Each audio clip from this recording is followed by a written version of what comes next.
Hello there, welcome back to Tucking Cash. I hope you are doing well.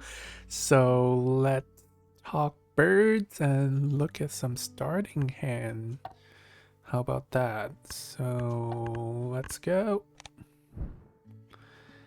All right. Of course, we're going to be looking at Oceania here. I think with the introduction of new board and new birds, Oceania really changing the game up and making the starting hand picking a little bit more challenging and interesting. Um, yeah, I just feel like it is true. Before with the base game and European, the choices are a little bit more straightforward, but now there's just like so many more options to go. But yeah, looking at this hand, not the greatest. Um, Obviously there's a lot of wetland options here, but the missing thing is definitely the forest option, which you're not too worried in Oceania because you start with more food and more card draw.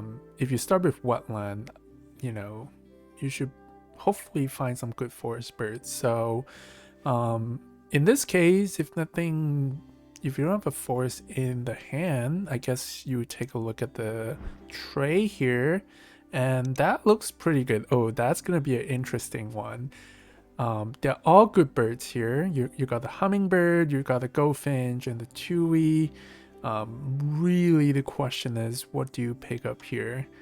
And we'll talk about that. So let's just first talk about the hand here. So, with three potential birds in the tray to pick up, I think lately I would just keep one birds for the wetland.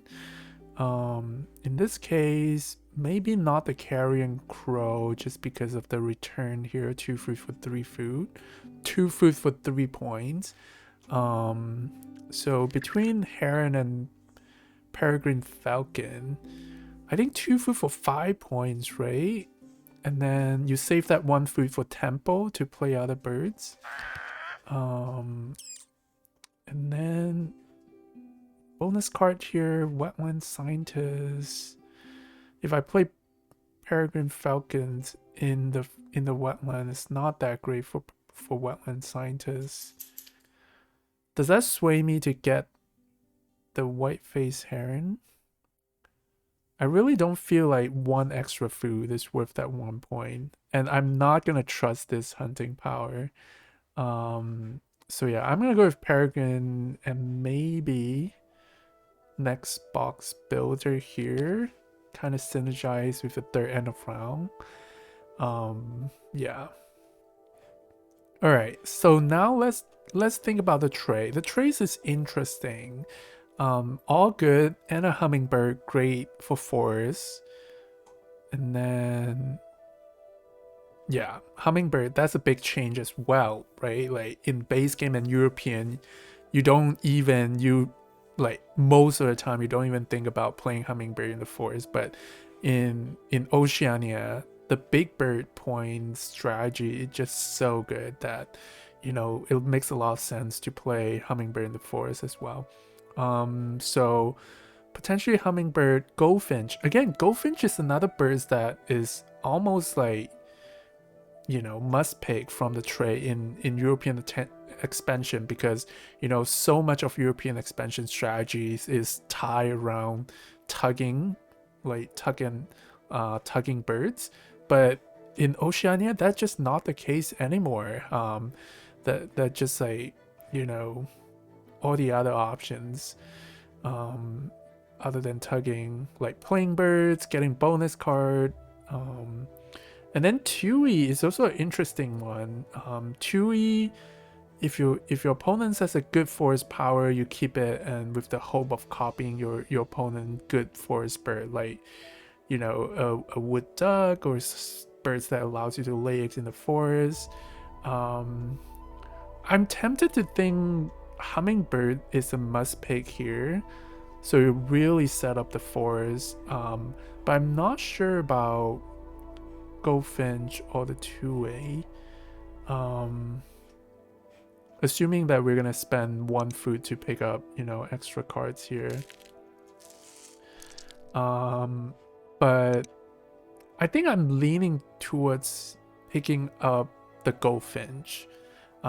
Because the Goldfinch lately you're gonna score some points in most game. Tui, I have experience where I kept Tui in the starting hand, but my opponent just never played anything useful in the forest to copy, so that was a waste. And if I play the Hummingbird in the forest, I'm gonna be pretty set for food, so I don't even need to copy my opponent food generating food birds in the forest. So yeah, I'm leaning keeping the Peregrine Falcon for the wetland, and then yeah, maybe pick up the Hummingbird and Goldfinch in turn 1. Let me know, what do you think? What other birds would you pick up or keep otherwise? All right, let's look at the second hand here. Going second. Ooh, this is an interesting one too. I mean, that's a lot of good birds here. Not gonna lie. So Kiwi, absolutely one of my favorite bonus card bird. I just have so many good game with Kiwi where you can just exchange bonus card and make a lot more points. The Star Nest, Star Wingspan, amazing. Um, Grasshopper Sparrow, amazing in Oceania as well. With the nerf of the grassland, you get to lay extra eggs. Even Sadie Wobbler here, right? That's the wetland option, one of the 2 wetland option, and that's good for the first end of round, so very tempting. And then Chaffinch is just a cheap bird to play in the forest as a starter. Broga, this I'm not feeling so sure about. The Broga, you know, your opponent get eggs, you get 2 cards. Egg is so valuable in Oceania. I don't feel like, you know, you want to give away eggs willy-nilly. Bonus card lightly. Ooh.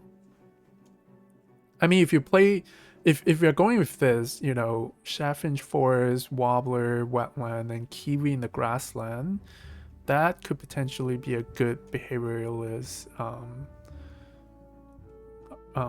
pick here. But lately I want to play the Sparrowhawk first to lay extra eggs. So lately photographer here. Yeah. So lately play Chaffinch, pick up food, and go from there. That's the luxury with Oceania. Like just 1 extra nectar and the change of the board like changes the game up so much. In European, you don't even dream about keeping all these expensive birds to play, but with the extra nectar and the new board, this totally makes sense.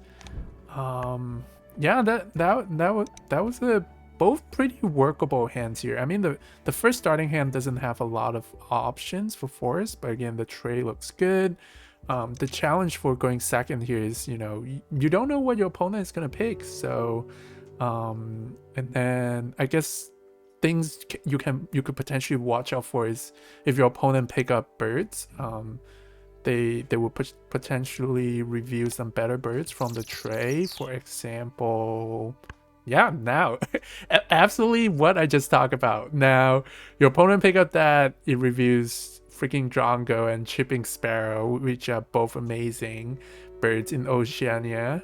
You have the Drongo to counter nectar gaining, and then now you have a Chipping Sparrow for egg laying. I guess the interesting question here is like, you know, do you pick up the Drongo and Sparrow or the Tui? Because if you pick up the Sparrow, your opponent can pick up the Tui and copy a Sparrow. But you're kind of still in control with the eggs here, so I think lately I would still go with the Drongo and Sparrow here and let my opponent, you know, spend a turn, pick up the Tui, and then, you know, they still need to get a lot of nectar to play the Tui, so, and then my Drongo is going to counter that. So yeah, that was a lot of back and forth between the 2 hand here. Really interesting. All right. I think we're gonna move on and maybe look at the second starting hand here. Let's look at another set.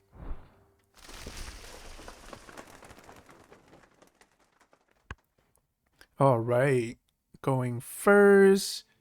Ooh, this is an interesting one as well. Um, so again, you have wetland option. So in this case, gray teal, still probably not whooping crane or the sandhill crane. Um, Even though the Kukatu and Sandhill Crane is kind of an interesting combo. You get grain and then you can cash with the Sandhill Crane. But it got to be really hard to set this up with 2 birds requiring 4 grain in total.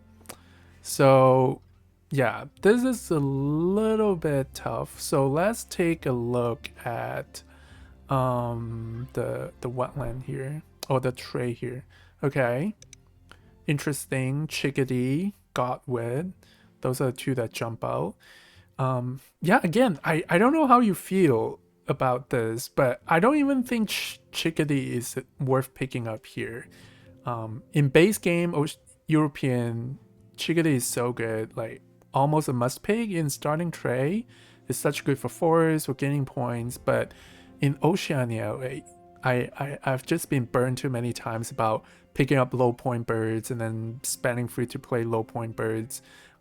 You just need such good point tempo in Oceania. So I'm not even sure I'm gonna pick that up. I've had very good experience with gray teal before. You might add it to a hand. Yeah, this is a good wetland option, right? To pick up extra cards. And then I guess pasturine specialist here. Yeah, I mean like with Grey Teal, you know, if my opponent is not picking up Chickadee, then yeah, I would pick it up for sure. But I'm not gonna pick it up right away. I was thinking about picking up using the whether to play the still as well.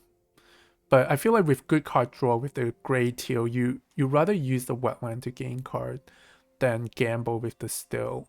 So the question is, do you want to keep Kookadoo as a force option potentially? It would be an interesting play to play Kookadoo and then you know, for example, keep an extra card to tuck to gain the food and then play the teal, gray teal. I think that's not a bad idea, honestly. 2 food for 6 points, and then it's good for first end of round.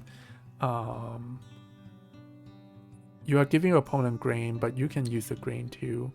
You know, again, this is another hand where I feel like I could keep extra cards here. So I'm thinking the Whooping Crane would be a nice big point burst to play at some point, especially with good access to food. So yeah, another 4 birds where you have the nectar and grain to play the Kookadoo, and then first time you gain food, you can tuck one of the cards with Kookadoo to gain food, and then play Grey Tail and then go from there. Yeah, kind of like this. If you don't feel strongly about Grey Tail, I can kind of see Sandhill Crane work too, but I think that's too difficult. You need too much food. So I think this is what I would go with. Let me know what you think. Alright, next.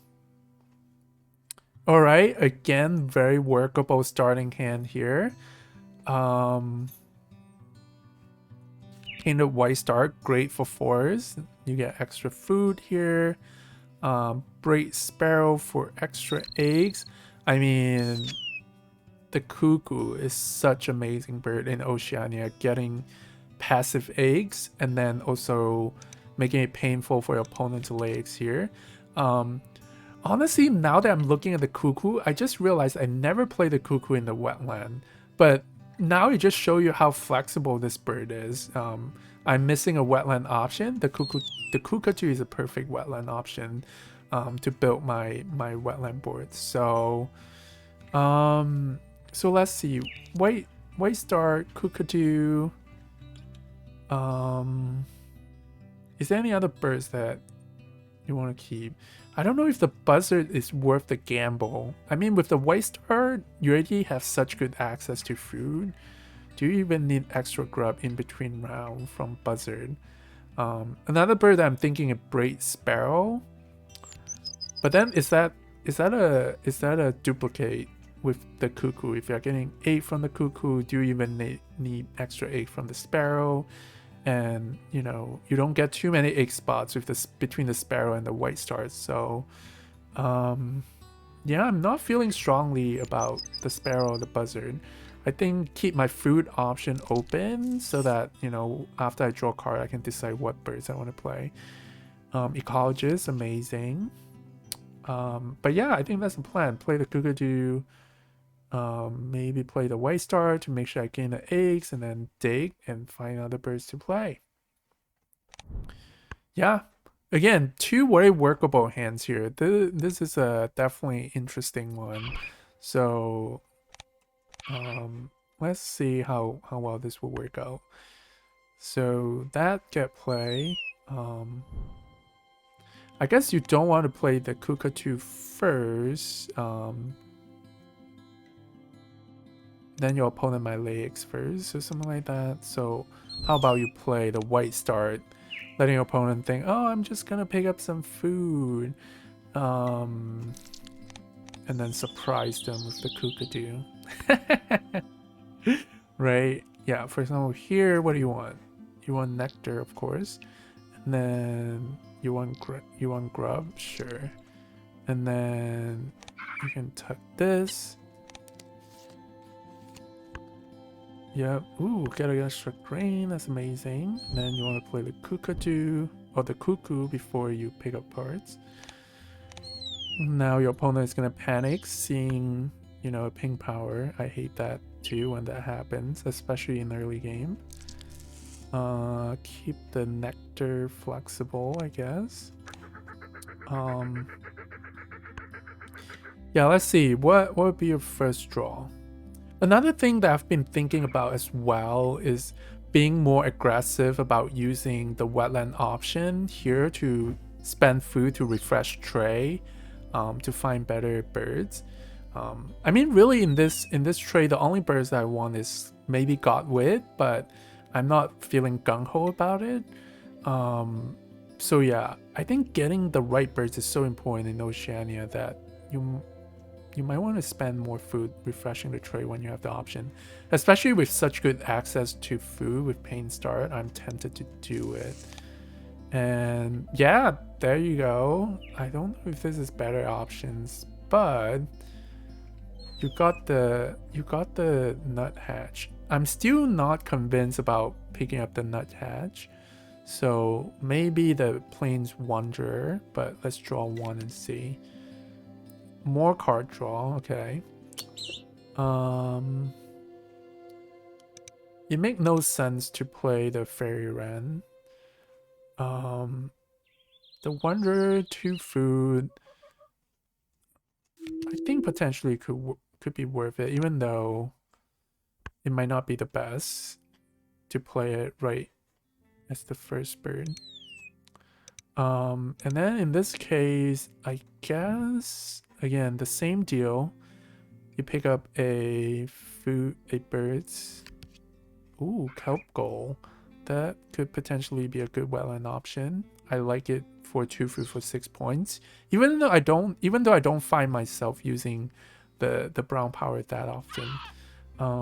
I think Hollow Dove could potentially be pretty good again with a good access to food and good food to point ratio. And then you get a look at 3 cards. Oh, look at this. Ooh, all this is a great option. Again, American Crow is another bird that get nerfed so hard in Oceania. Is that even good now in Oceania? Like, I don't even see it. Right? I just don't even see it. I think the Turtle Dove could potentially be good for picking up extra resources and bonus card. Yeah, I don't even think that the Crow is good here. Like, Is a crow even good here? Yeah. Oh, good thing the crow is gone. So, yep. So you look at the deck. So it's not like your opponent have access to that. So that is a pretty good deal with the teal, the gray teal. That is something that I don't know now only hits me. You look at the deck, and then you get to pick up one birds. So that is actually pretty good. But yeah, that's about it. I think this is a good time to wrap up. I think lately I'm gonna move with playing the Wanderer in the grassland, even though it's not ideal to unlock 2 eggs. Or maybe I don't. If I get extra eggs from my opponent here, if I get eggs, maybe I should just gain food and play the goose and continue to draw and see what else I can get. So yeah, I mean, even on this board, it's going pretty well. Even like the Bing power is scary, but this board has a good point leads. I can see that, this that's like 9 point leads here. This is only 3 points, and there's a lot of birds to be played yet. But yeah, in any case, that was the starting hand analysis. Let me know, what are your thoughts? Did I miss anything? Would you have played this differently? Yeah, let me know. As always, thanks for watching. I hope you enjoyed watching this, and I'll see you in the next one.